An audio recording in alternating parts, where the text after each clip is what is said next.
हाँ जी दोस्तों, रोज़ की तरह आज रात में फिर आपके लिए वीडियो बना रही हूँ और रात में ही आपको ये वीडियो प्राप्त होगा।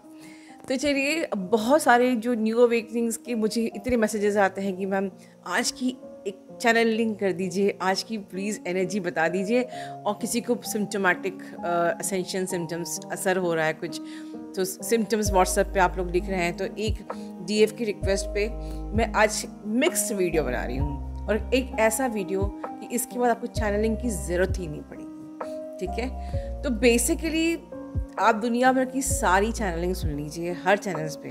ठीक है, हर चैनल पे डीएम की अलग अलग चैनलिंग होती है। ठीक है, लेकिन एक ऐसी चैनलिंग आज मैं बोलने वाली हूँ, उसके बाद आपको ये जानने की ज़रूरत ही नहीं है चैनलिंग। ठीक है, बेसिकली अल्टीमेटली आपको चैनलिंग क्यों जानना है? क्योंकि आपको दर्द हो रहा है, या आपको डीएम की याद आ रही है, या आपको एसेंशियल सिम्टम्स हो रहे हैं। और बेसिकली ये प्रॉब्लम होती है ज़्यादातर न्यू अवेकनिंग के लिए। ठीक है, तो अब आप लोगों के लिए इतना मैटर इस वक्त, यू आर ब्लेस्ड कि इतना मैटर है। अभी इनर वर्क तैयार है पूरा आपका, पूरे मेरे 1.9 के वीडियोस में इतने सारे डिटेलिंग्स हैं कि आपके लिए तो सब कुछ अवेलेबल है। ठीक है, इसको मैं थोड़ा सा और इजी कर देती हूँ कि अब आगे आपको चैनलिंग की ज़रूरत ना पड़े।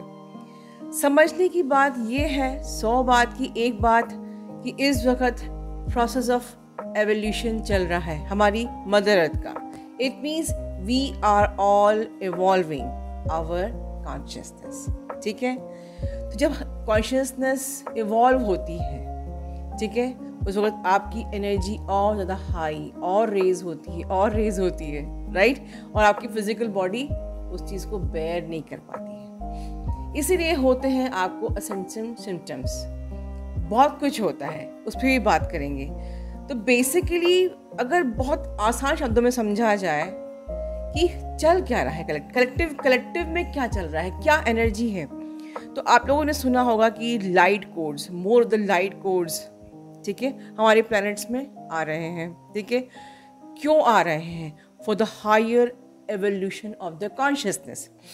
अब कुछ ऐसा समझिए कि जितनी ज़्यादा लाइट कोड्स होगी, मतलब जितनी ज़्यादा आपके कमरे में रोशनी होगी, ठीक है, उतनी ज़्यादा चीज़ें साफ साफ दिखेंगी। समझ रहे हैं? अब अगर आपके कमरे में बिल्कुल बहुत तेज़ लाइट आपकी जल रही है, हेलोजन जल रहा है पूरे कमरे में, और आपके बेड के नीचे अगर आपने टॉर्च भी लगा दिया, तो एक एक कोने से छुपा हुआ एक एक कूड़ा आपके घर का दिखेगा। बस यही काम हमारे लाइट कोर्स कर रहे हैं। लाइट कोर्स की जो लाइट्स हैं, ये इस प्रकार से हमारी एवोल्यूशन पे, हमको इवॉल्व करने में असर डाल रहे हैं कि हमारे अंदर डीप कोर में छुपा हुआ एक एक टॉक्सिन, एक एक गंदगी को पे लाइट पड़ रही है। और वो जब लाइट पड़ती है तो वो दिखती है सामने, और जब वो दिखती है तो बर्दाश्त नहीं होता है, बहुत ही कॉन्फ्लिक्ट एनर्जी हो जाती है। ठीक है, तो ये काम है आप इस वक्त लाइट कोर्स का। और क्योंकि हम ह्यूमन बॉडी है, इस प्रकार से इसको हम बेयर नहीं कर पा रहे हैं, तो अलग अलग प्रकार के एसेंशियल सिम्टम्स हो रहे हैं, जैसे कि बहुत ज़्यादा इरिटेशन होना, पैनिक होना, आपका झगड़ा कर जाना, आपका गुस्सा होना, लोगों से इरिटेट होना, और बहुत सारी चीज़ें। तो ये गलत फहमियाँ होना, ये एकदम से चिड़चिड़ाना, बहुत ज़्यादा अपने आप को हेल्पलेस फील करना, सैड रहना, मूड स्विंग एक्सेट्रा। तो ये सब आपको इसलिए हो रहा है क्योंकि ये डिफेंस मैकेनिज्म है। आपकी बॉडी इतने लाइट कोर्स, इतनी रोशनी को बर्दाश्त नहीं कर पा रही है, और वो भी रोशनी जो आपके अंदर के टॉक्सिन्स को बाहर निकाल रही है। ठीक है, अब चलिए, एक डीएफ ने पूछा था कि सिम्टम्स, एसेंशियल सिम्टम्स हैं, इस पर पूरा का पूरा एक वीडियो है। बट जब आपके साथ इस वक्त कलेक्टिव में क्या हो रहा है, एज पर द चैनलिंग, कि जो इस वक्त कलेक्टिव में इतनी फास्ट एवोल्यूशन हो रही है, ठीक है, और बहुत ज़्यादा आपको कई दिन से, लगभग 10 दिन से बहुत ही ज़्यादा हैवीनेस फील हो रही है। तो आप में से बहुत लोग, मोस्टली न्यू अवेकनिंग को, तो बहुत ज़्यादा बॉडी में पेन, हर प्रकार के सिम्टम्स हैं, फिजिकल, मेंटल, इमोशनल सिम्टम्स आप लोगों को हो रहा है न्यू अवेकनिंग को, जिसमें कि बॉडी एक, बॉडी पेन, हेडेक्स, एवरीथिंग। ठीक है, जो मेंटल सिम्टम्स में आपको ज़्यादातर इस वक्त ये तो खैर सभी को लोग हो रहा है, इस वक्त जो मेरे को एनर्जी आ रही कलेक्टिव में, नेगेटिविटी फील हो रही है, आप कहीं ना कहीं अपना टेम्पर लूज़ कर रहे हो। आप में से बहुत लोगों को लग रहा है कि अब बहुत हो गया, मैंने बहुत इनर वर्क कर लिया, अब नहीं करना, बहुत खुद की ब्लॉकेजेस पे काम कर लिया है, बस अब मुझे और कुछ नहीं हील करना। ठीक है, एक बिल्कुल रिवेंज की एनर्जी में आ गए हैं, इतना मेंटली आप लोग टायर्ड हो गए हो कि बस जितना मैंने हील करना था कर लिया, जितना मैंने ब्लॉकेज हील करने थे कर लिए, अब और हील नहीं करना, अब इसके आगे मुझे अपनी असेंशन चाहिए भी नहीं। ठीक है, तो ऐसे ही मुझे कलेक्टिव में आप लोगों की एनर्जी आ रही है, बिल्कुल मतलब इस तरीके से इमोशनली, इसी को मैं समझ लूँ कि एक इमोशनल सिम्टम भी है कि आप बहुत ज़्यादा ओवरवेलमिंग हो रहे हो। ठीक है, नेगेटिविटी से घिर रहे हो, भगवान से ट्रस्ट जा रहा है या इस प्रकार से, तो ये टाइम को पास होने दो। सुबह एक कम्युनिटी में पोस्ट जा रही थी, किसी ने, आई थिंक सुप्रीतम का मैसेज था वो, कि ये जो टाइम है, जो नेगेटिविटी है ना इस वक्त, जो आपको इतना ज़्यादा इस प्रकार से फील करा रही है कि बस अब मुझे डीएम भी नहीं चाहिए और अब मुझे अपनी लाइफ में आगे बढ़ना है, अब मूव ऑन करना है, ये कलेक्टिव की एनर्जी है जो आप लोग जानना चाहते थे। तो ये सिर्फ एक मैनिपुलेशन है आपकी यूनियन में आपको रोकने से, क्योंकि ये इसमें बहुत कुछ है। आप डीएम की एनर्जी भी रिसीव कर रहे हो, आपकी अपने भी टॉक्सिन्स सरफेस पे आ रहे हैं, लाइट कोड्स भी हैं, आपके बॉडी में आपका डीएनए भी चेंज हो रहा है, आप जिस भी लेवल पे आपका डायमेंशन रेज हुआ है वो और आप अपग्रेड हो रहे हैं, तो बहुत कुछ हो रहा है। तो जब कोई चीज़ अपग्रेड होती है तो ऐसा फील होता है, और ये चीज़ आज एंड नहीं है, आगे भी होगा। आप जिस भी डायमेंशन में होगे, जब आप नेक्स्ट डायमेंशन में जाओगे तो आप और भी हाई लेवल पे अपग्रेड होगे। तो जब न्यू चेंजेस आते हैं तो इस प्रकार से फील होता है, तो बिल्कुल भी घबराना नहीं है। ठीक है, तो कि ये आपकी कलेक्टिव की एनर्जी है हमेशा के लिए। डीएम की एनर्जी क्या है, वो क्या सोच रहा है, ये इंपॉर्टेंट नहीं है। आप डीएफ क्यों बनाए गए हो, आपका सिलेबस यही है कि आपको अपने आप को इवॉल्व करना है। ये सब सिम्टम्स आपके साथ रहेंगे, नेगेटिविटी, आप इमोशनली आप ट्रिगर होगे, आप हारोगे भी, आप थकोगे भी, फिजिकल सिम्टम्स भी रहेंगे, ये सब रहेगा, इरिटेशन, पैनिक, एवरीथिंग। बट फिर भी नथिंग टू वरी, बिकॉज पूरी स्पिरिचुअल टीम हमारे साथ है, वो आपको हिम्मत हारने ही नहीं देगी। और आगे हमारी सुनंदा दीदी भी हैं जो आपकी हिम्मत को और बढ़ाएंगी। तो चलिए उन्हें सुनते हैं। अपना ध्यान रखिए। प्रणाम माँ, नमस्ते दोस्तों, I am Sunanda, hope you all are well. आज का टॉपिक है शिव शक्ति जर्नी में डीएफ का क्या सिलेबस का क्लैरिटी आना बहुत ज़रूरी है। आप क्या पढ़ रहे हो और आपका चैप्टर्स क्या है, आपको क्या करना है आगे, ये एक स्ट्रॉन्ग क्लियरली आपको जानना ज़रूरी है। एक फाउंडेशन स्ट्रॉन्ग रहेगा ना तो आप कभी नहीं भटकोगे। तो ये फाउंडेशन कैसे स्ट्रॉन्ग होएगा, जब आपको पता चलेगा कि आप क्या कर रहे हो और आपका मिशन क्या है। तो वो चीज़ को एकदम सही तरीके से स्ट्रॉन्ग वे में पकड़ लाने के लिए आज का ये टॉपिक है। देखिए, मैं आपको अगर पूछूं कि 10 + 5 कितना होता है, तो आप सब कहेंगे 15। कोई भी डाउट, कोई भी कन्फ्यूजन आ रहा है? कोई भी ताकत दुनिया में अगर कहे कि नहीं नहीं आप झूठ हो, 10 + 5 5 होता है, आप कहोगे नहीं नहीं, आप रिस्पॉन्ड ही नहीं करोगे। क्यों? इतना कॉन्फिडेंस क्यों? क्योंकि आपको पता है वो सब्जेक्ट क्लियरली, इतना क्लैरिटी है उस सब्जेक्ट में, फाउंडेशन इतना स्ट्रॉन्ग है आपका कि आपको दोबारा सोचना नहीं पड़ रहा है। वही स्ट्रॉन्ग फाउंडेशन इस जर्नी में भी होना चाहिए। आपको इतना स्ट्रॉन्ग पकड़ होना चाहिए कि कोई भी ताकत आके कुछ भी बोले इस जर्नी के बारे में, आपको रिस्पॉन्ड ही नहीं करना चाहिए। आपको पता होना चाहिए कि ठीक है, मुझे पता है मैं क्या कर रही हूँ और मेरा मिशन क्या है, मैं किस लिए इधर आई हूँ। तो एक स्ट्रॉन्ग क्लैरिटी रहना बहुत ज़रूरी है, कभी नहीं भटकोगे आप। तो ये जो सिलेबस है वो स्टार्ट होता है यूनियन से, जब हम लोग मिलते हैं। अभी शिव शक्ति क्या है वो हमें सबको पता है कि हम एक पावरफुल सेक्रेट स्ट्रॉन्ग एनर्जी है जो एक बॉडी में बियर नहीं कर पाते हैं, तो इसलिए वो स्प्लिटिंग ज़रूरी है 2 बॉडीज़ में। तो 2 बॉडी जो मिलता है जब, तब कहते हैं यूनियन। अभी यूनियन का मतलब क्या होता है? योग का मतलब क्या होता है? जब एक बार पार्वती जी ने शिव जी को पूछा कि योग का मतलब क्या है, तो शिव जी ने कहा योग का मतलब है नथिंगनेस।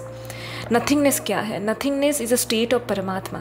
तो योग का मतलब क्या हुआ कि खुद के साथ योग मतलब परमात्मा के साथ योग। जब आप खुद को जान जाओगे तो परमात्मा के साथ आपका योग बन जाएगा, संयोग बन जाएगा, क्योंकि आप मिनिएचर वर्जन ऑफ परमात्मा हो। ठीक है, तो जब हम मिलते हैं तब क्या होता है? यूनियन, योग। किसके साथ योग? खुद के साथ योग। किससे मिलते हो? खुद से मिलते हो। तो ये होता है यूनियन।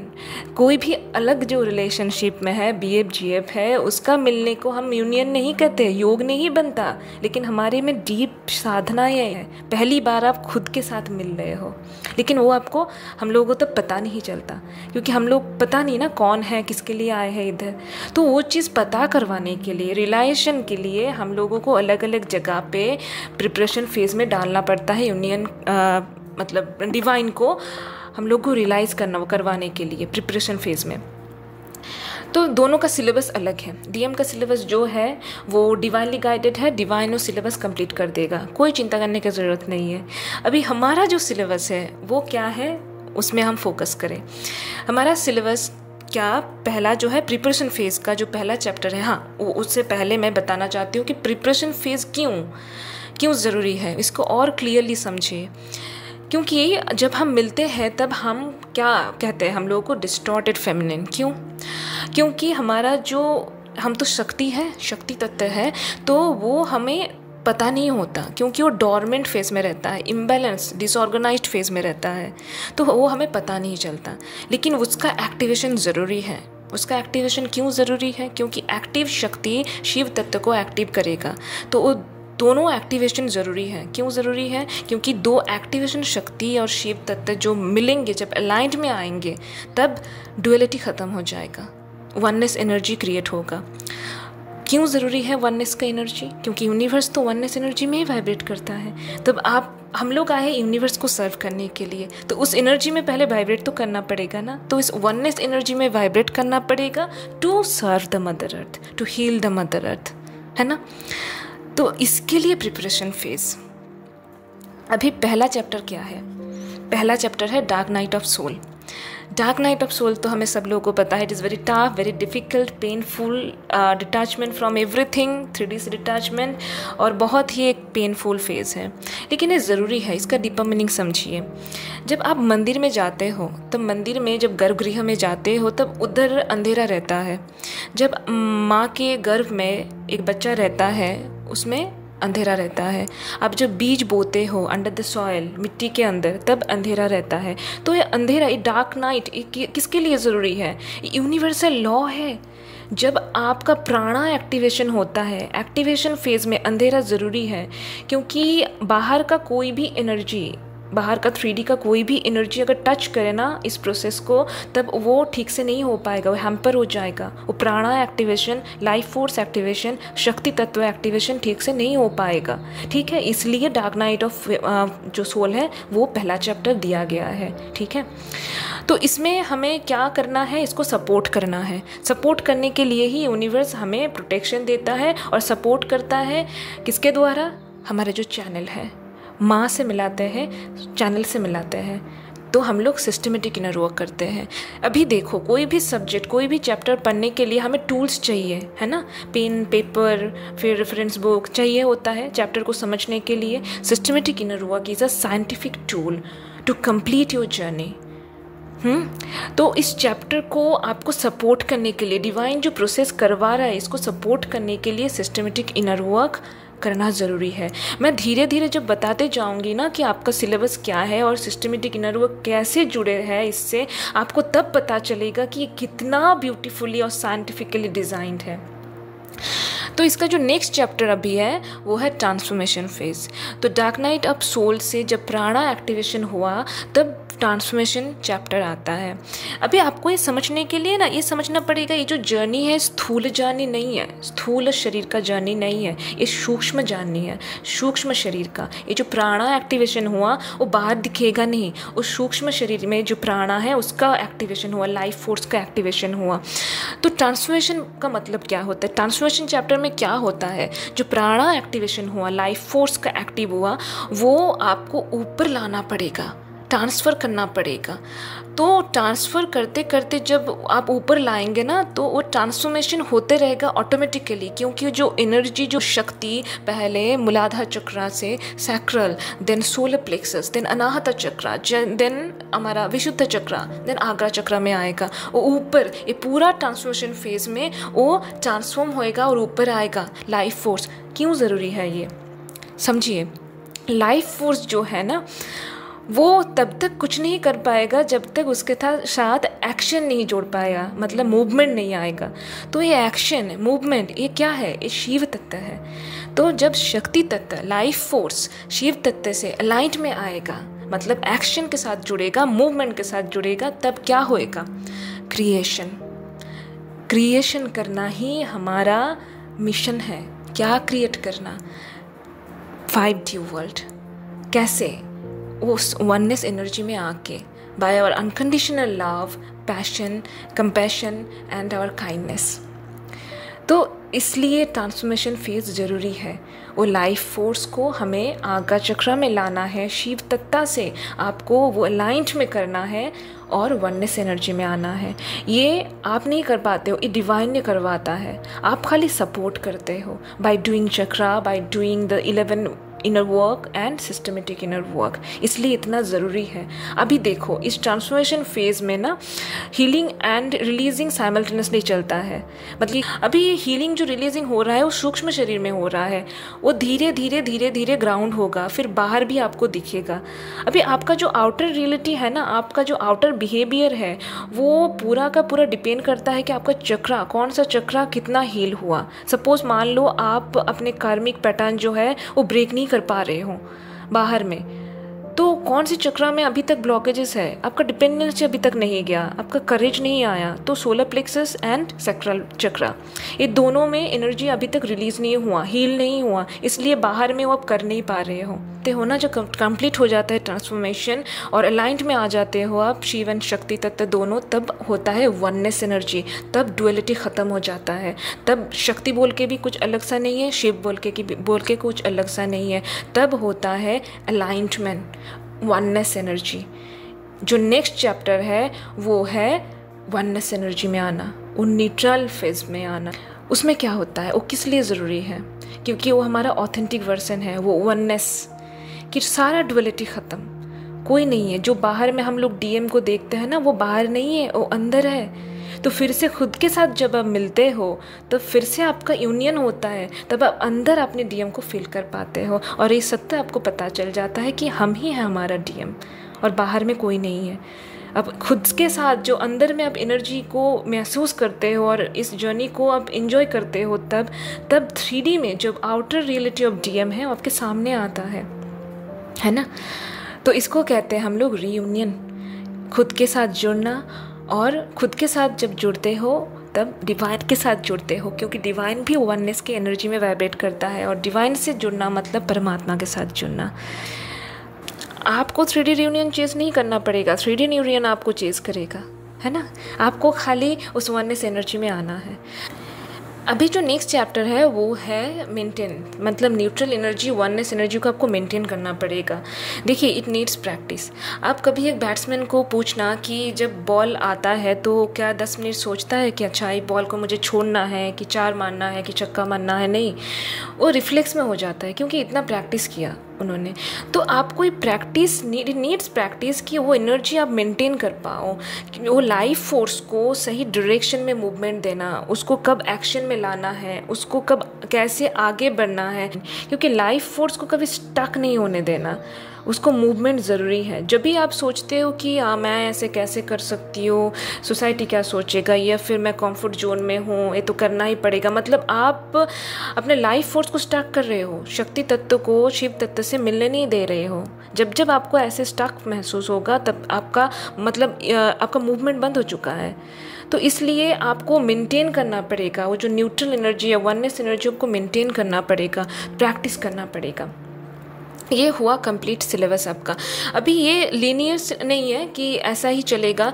कभी कभी क्या होता है इस सिलेबस के अंदर कि आप जब कर रहे हो, प्रिपरेशन कर रहे हो, तो बीच बीच में हम लोग झांकते भी है डीएम क्या कर रहा है, उसका सिलेबस कितना कंप्लीट हुआ देखे तो। तब क्या होता है, खुद का सिलेबस जो है वो इनकम्प्लीट रह जाता है और खुद भूल जाते हैं हम लोग कि हमारा सिलेबस क्या है।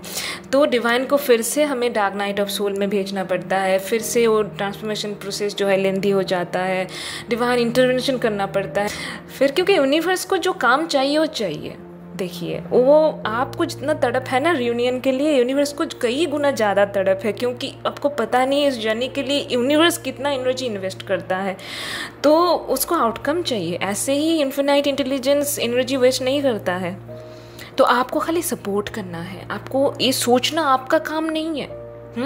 हम आप सोल पर्पस चेज़ मत कीजिए, सोल पर्पस आपको चेज़ करेगा, सोल पर्पस आपके पास आएगा। आप खाली उस एनर्जी में वाइब्रेट तो कीजिए, आप वो इस एनर्जी में पहुंचिए तो ज़रूर। यूनिवर्स आपको वो चीज़ कभी नहीं देगा जो एनर्जी आप बियर नहीं कर पाते हो, जो एनर्जी पर मास्टर नहीं बने हो। ये जो आपका गोल होना चाहिए वननेस एनर्जी, आपका गोल होना चाहिए मोक्ष, मुक्ति। अभी ट्रू ट्विन फ्लेम क्या है पता है? ट्रू ट्विन फ्लेम कभी भी भटकते नहीं है। उसको जितना भी आप जोर लगा लो, जितना भी कोई भी एनर्जी आए, वो कभी भी भटकेंगे नहीं, कभी भी भटकते नहीं है, ठीक है। और उसको कभी भी ये चीज़ का डाउट नहीं होता है कि वो क्या कर रहा है, आगे जाके क्या करना पड़ेगा, क्योंकि वो इतना ड्रिवन होता है डिवाइनली कि उसको कभी भी ये डाउट नहीं होता है कि डीएम मेरे से प्यार करता है कि नहीं करता है। चलिए आज ये डाउट भी ख़त्म कर देते हैं कि आप इनर वर्क करते हो ना, तो इतना सहके भी, इतना सफ़रिंग के बाद भी 100 बार गिरते हो, फिर उठते हो, थक जाते हो, फिर उठते हो, करते हो, क्यों करते हो? दुनिया का क्या ये शक्ति है जो आपको ये करवाता है? सबसे बड़ा शक्ति प्यार। किसका प्यार? डीएम का प्यार। तो अब आज से ये सवाल ख़त्म। आप इनर वर्क कर रहे हो मतलब डीएम आपसे प्यार कर रहा है, ठीक है।